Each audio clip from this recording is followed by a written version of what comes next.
Jon Jones called us last night and retired. Jon Jones is officially retired. Tom Aspinall is the heavyweight champion of the UFC.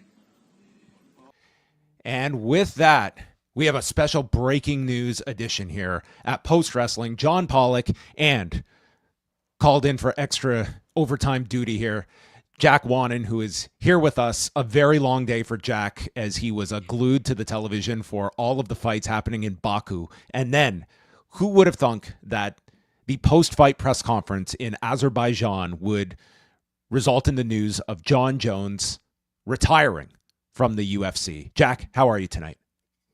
I'm good. I'm a little shocked. I mean, this whole saga with Jon Jones in the heavyweight division and the Tom Aspinall fight, it ending with him walking away and the fight never happening. It's not really shocking when I think about it, but still being in this moment where we are here, where he says he's retired, or at least Dana White says that Jon Jones says that he's retired, but just being in this moment, it caught me off guard today. So it was a bit of a surprise. Yeah. So we're going to bring everyone up to speed, because this is certainly not something, Jack, that I think we can look at as just this news that completely catches people off guard. It's surprising news, but this has been a long time coming, and the tumultuous run of Jon Jones at heavyweight has, to me, it has reached like this boiling point with the audience's patience, where this division has literally been on hold until Jon Jones was going to make a decision: either fight Tom Aspinall, vacate the title, or behind door number 3 is announce a retirement. And that is where we have gotten to here. Jon Jones made the move up to heavyweight, winning the championship from Cyril Gane, which was all the way back in 2023, and then has since made one defense of the title for the Stipe Miocic fight that was pushed back a full year when Stipe and Jon were supposed to fight in November 2023. That didn't happen until the following November.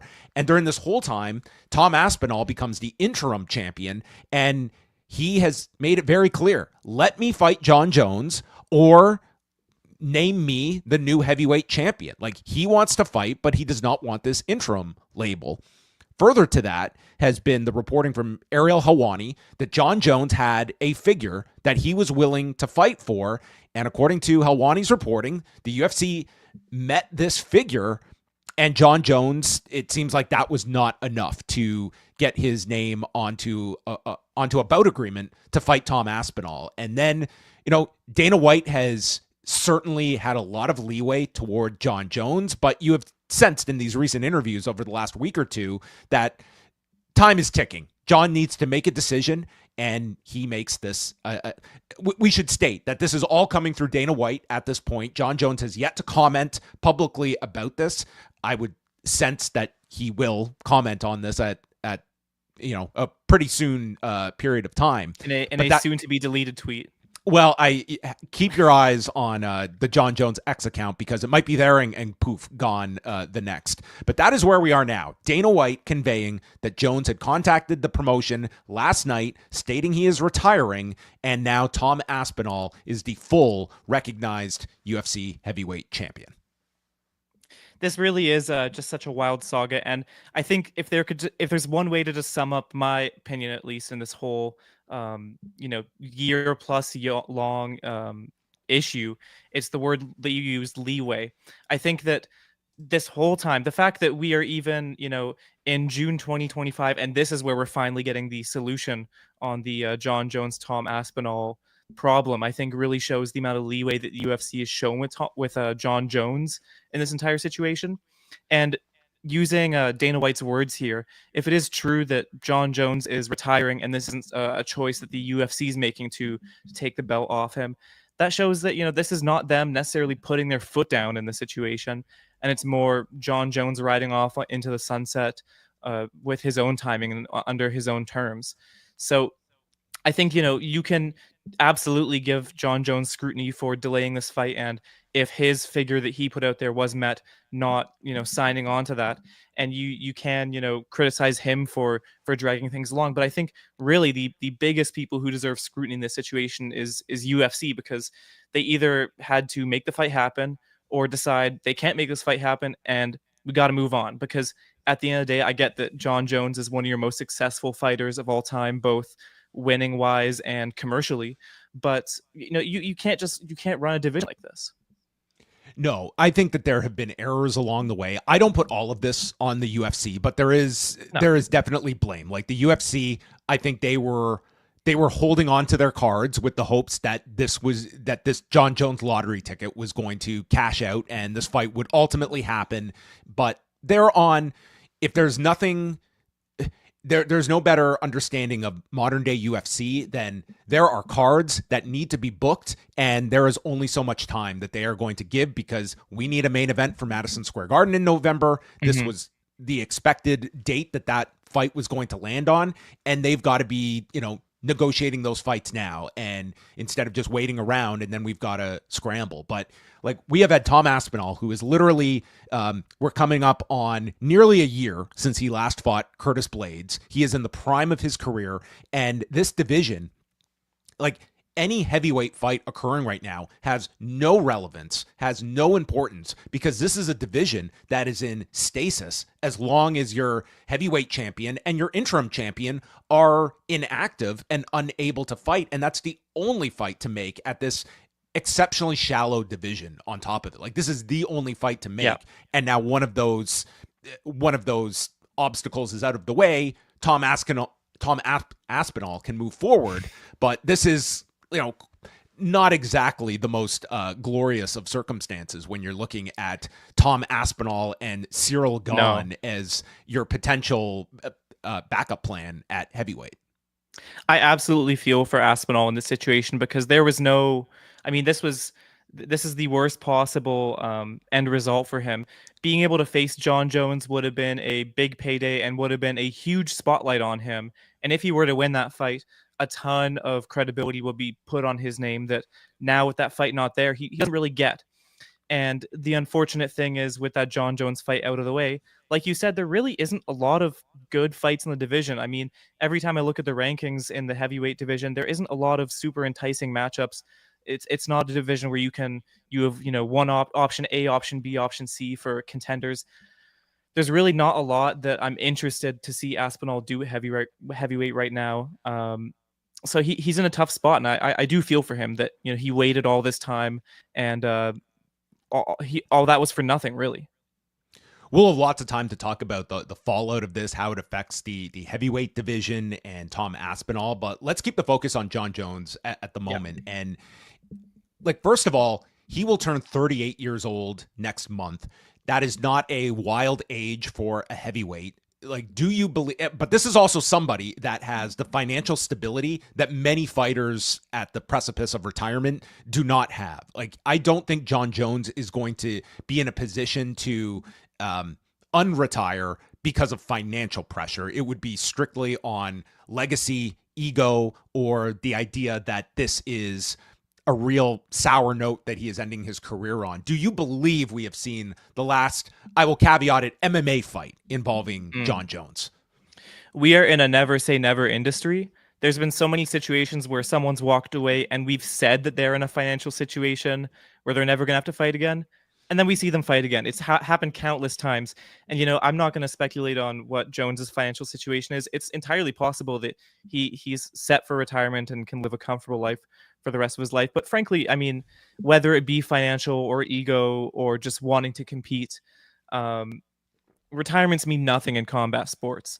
And I'm not for a second going to write off the fact that we could, this fight is never going to happen. There's no chance in the world that it could ever happen.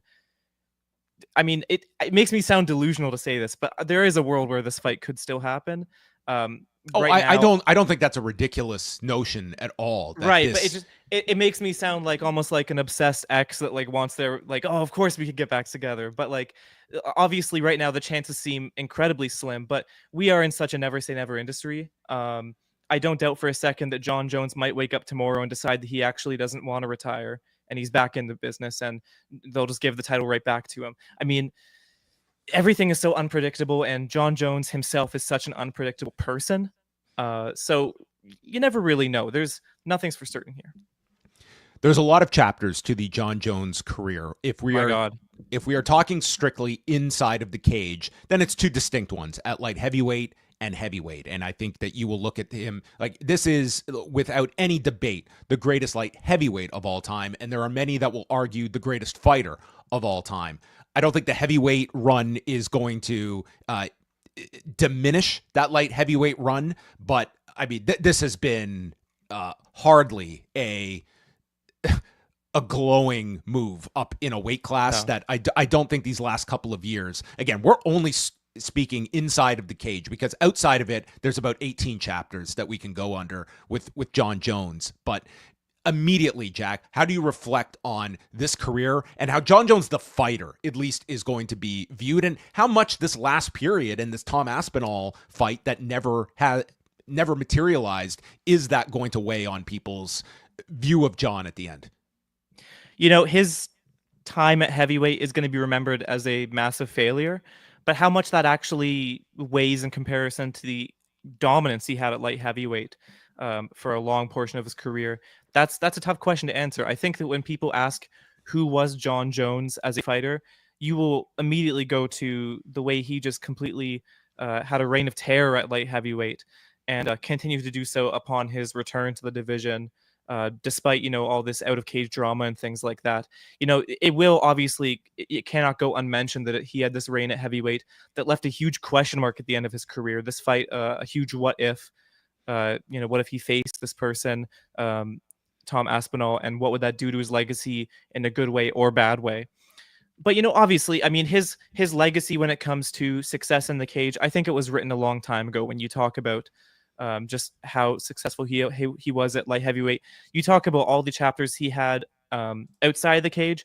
I think even though it is technically outside the cage, you do have to weigh in the fact that he had popped for drug tests in the past, and that you do have to consider that in his legacy.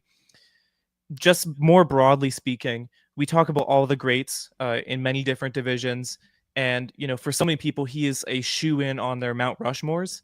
But I will say the thing that defines Jon Jones among all these successful fighters in MMA history, to me, is that out of all the people on Mount Rushmore, he is the one who has the most caveats and has the most footnotes and has all these other buts and ifs and what about this. All those other guys, they have some. They might have one here, they might have one there. But Jones has the most out of all of them. And I think that's what defines him compared to a Demetrius Johnson or George St. Pierre or all these other greats who are often seen in those Mount Rushmores right next to him. I would state that Jon Jones has had one of the greatest MMA careers in history, despite himself. And that's something that tells you about the level of talent that he brought to MMA, that he became one of the, like, in terms of tape study, of being able to just break down various fighters. I think 2011 was perhaps the greatest year a fighter has ever had, with the 4 fights that he had, going from Ryan Bader to a month later beating Shogun for the championship, and then following that up against Quinton Jackson, and then just dropping Lyoto Machida here in Toronto. I mean, that was, to me, one of the greatest years you could ever have for a fighter. And yet, at the end of this career, the question I have is, how much greater would Jon Jones have been? This is someone that lost so much time in his career, that made, like, boneheaded decision after boneheaded decision. I mean, from everything from drug test failures to the hit and run incident in 2015, the incident with his fiance in Las Vegas, the drug tester that came to his home. I mean, there's just, we could go down such a, like, lengthy corridor of missteps in this guy's career. And you just look at how much time was lost in all of these years, that here is someone that, even with all of these championships being stripped and all of these incidents, is still going to be having a strong argument for the greatest fighter that you've ever seen. Like, that to me is remarkable, that we're still talking about him. And he had all of these, like, this guy should have been this sport's Michael Jordan, and I don't think he ever reached that level because of himself. He was, his greatest opposition was Jon Jones. Yeah, and I think what's interesting to think about, sort of the same topic but from a different perspective, is just the idea that it really is a testament to how MMA works and how UFC works, that he continued to be great and get these opportunities to be great despite all these errors, because you look at all the things he's been through and all the things that have happened, and you just think, maybe isolated incidents, you can survive these, but just compacting these together, so people's careers come to an end because of these types of scandals. But these types of things, he kept getting chances and he kept getting these opportunities, and it was because he was great as a fighter, and because he was, to his credit, a huge draw, and that's a huge reason why he kept getting opportunities, is because he was a star in the sport, no doubt about it. But yeah, you really do have to look back on his legacy, and more than so many others, what ifs are all over the place, every single turn almost. I think that's a great way of putting it, is a lot of what ifs, and still, like, this guy is like, whatever your definition of an MMA Hall of Fame would be, like, he's a first ballot Hall of Famer, unless you have such an objection to what he did outside of the cage that would somehow be disqualifying to you. Before we go, I just have one more question that sort of relates to Jones, but it's more about current UFC, and I just think I want to know your thoughts on with Jones out of the picture now. How do you feel about that sort of, we've heard this discussion all the time recently, but it has to come up again now, the star power of the current UFC roster. How do you think a Jon Jones being out of the picture, retired, changes things in your opinion? Because obviously he wasn't fighting super frequently, but he's another one of those legacy names that, like a Conor McGregor, like names like that, who are not, they're out of the picture now, essentially. And you have to look at the roster and sort of take stock of, like, who are your real bona fide stars, both domestically and internationally, because a lot of the stars now we see have huge international followings, but the domestic market that UFC depends on so much when it comes to media rights and things like that, obviously it's a different picture. It's a blow. It's a big blow at a time when they are negotiating their next television rights deal, and you're looking at wanting to, like, double your rights for the next generation of television and streaming. And, not to say that Jon Jones was necessarily going to be, like, the difference maker in these talks, but that was certainly, like, a major fight that is now off the table. And it's, like, quite honestly, if you had a perfect scenario of Jon Jones even moving to heavyweight, like, there's nothing that should have prevented, it might have been tough from a timing perspective to have done, like, Jones and Cain Velasquez, but it was not out of the realm of possibility that you could have had Jones and Ngannou. Like, Jones and Ngannou 100% should have happened. And the same is going to be for this Tom Aspinall fight, that you could have had several major heavyweight fights, and at a time period when there are not these giant marquee fights on the horizon. I have no belief of Conor McGregor ever fighting again, and Jon Jones out of the equation. It does make you look at how hot is the UFC brand, because the star power, it's like, this is a major hit to it. If Jon Jones in fact does stay retired, and you're looking at what are the biggest fights that you can put together, and we're talking about, like, a Kayla Harrison and Amanda Nunes kind of representing, like, the biggest fight you can put together, and that's sort of where things are, unless somebody really catches fire, which it's very tough in a sport like this, where you are always a loss or two away from, like, a Sean O'Malley. Sean O'Malley became a big star, but his fate is going to lie in, does he move up to featherweight, or does he just become a sort of gatekeeper role at bantamweight? Because there's no other fight with, as long as Merab is champion at that bantamweight division. Yeah, and I find it interesting, like, we saw Jon Jones at the last Madison Square Garden card, and before that he was expected to be on the Madison Square Garden card for the year prior.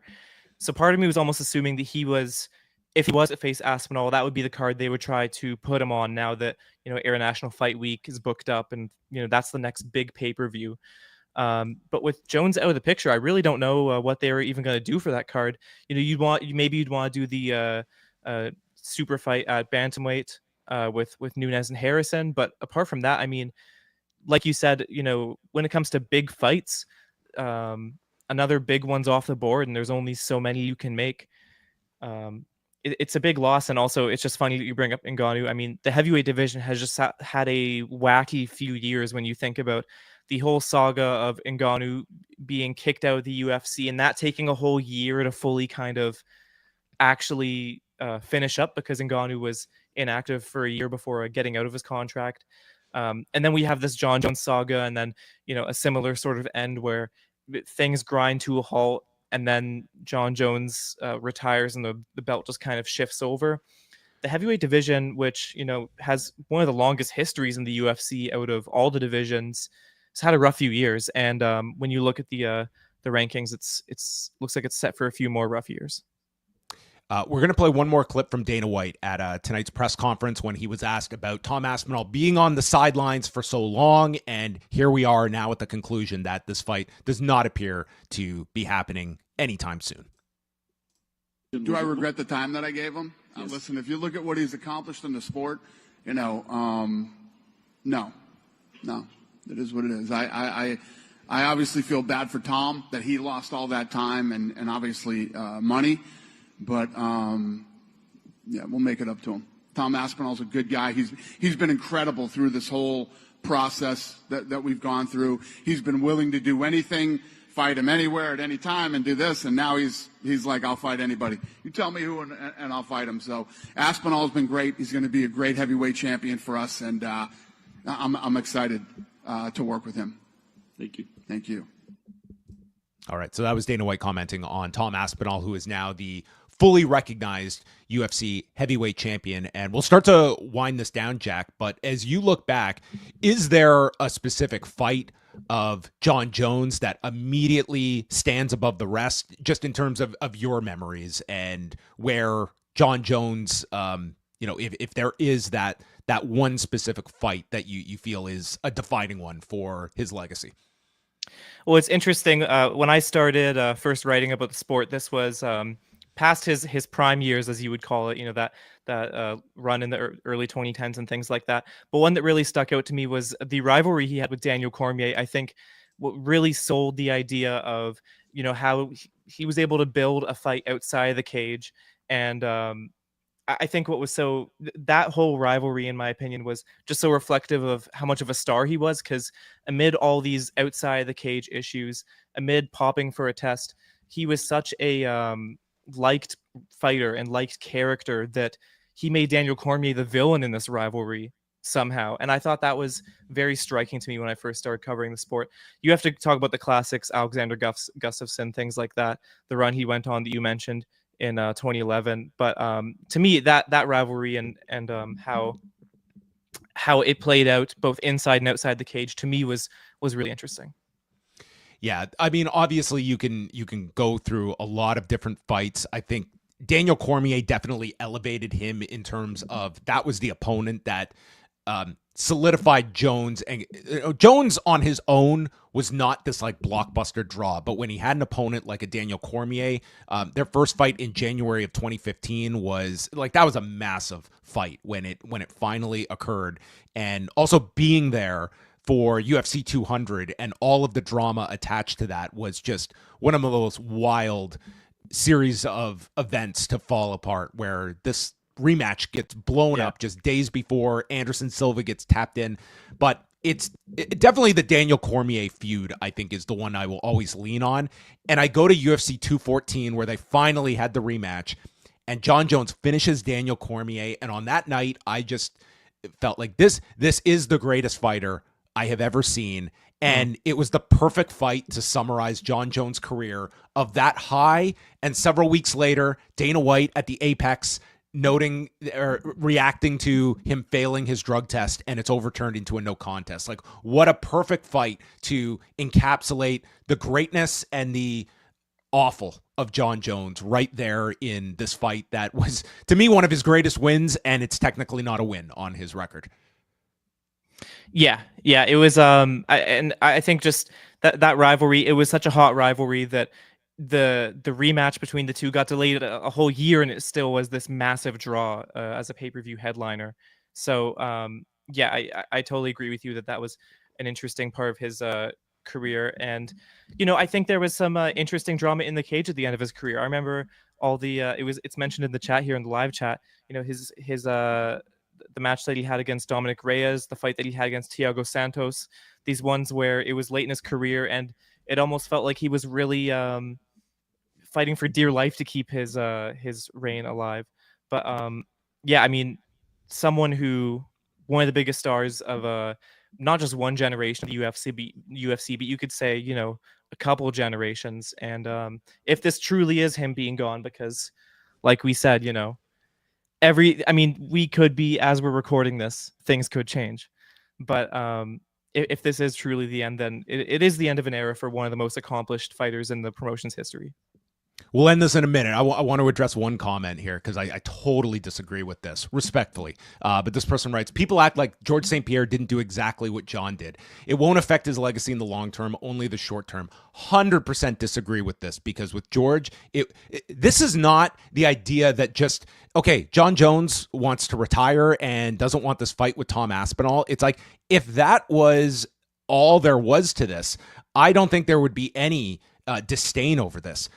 George beats Johnny Hendricks, and within a month, he is stepping away as welterweight champion and letting this division go on its way. Johnny Hendricks gets to fight for the welterweight title in his next fight with Robbie Lawler. Now, if you're talking about the move to middleweight, he beats Michael Bisping, and he gets a horrendous illness after this. He vacates that title weeks, not years, not months, weeks after that fight with Michael Bisping. He vacates the title to let the division move on. And that is where the source of frustration was here, that this division could not move with this guy who was, fine, go off to Russia, enjoy your time in Thailand, do whatever you want, but you're the heavyweight champion with no desire to fight.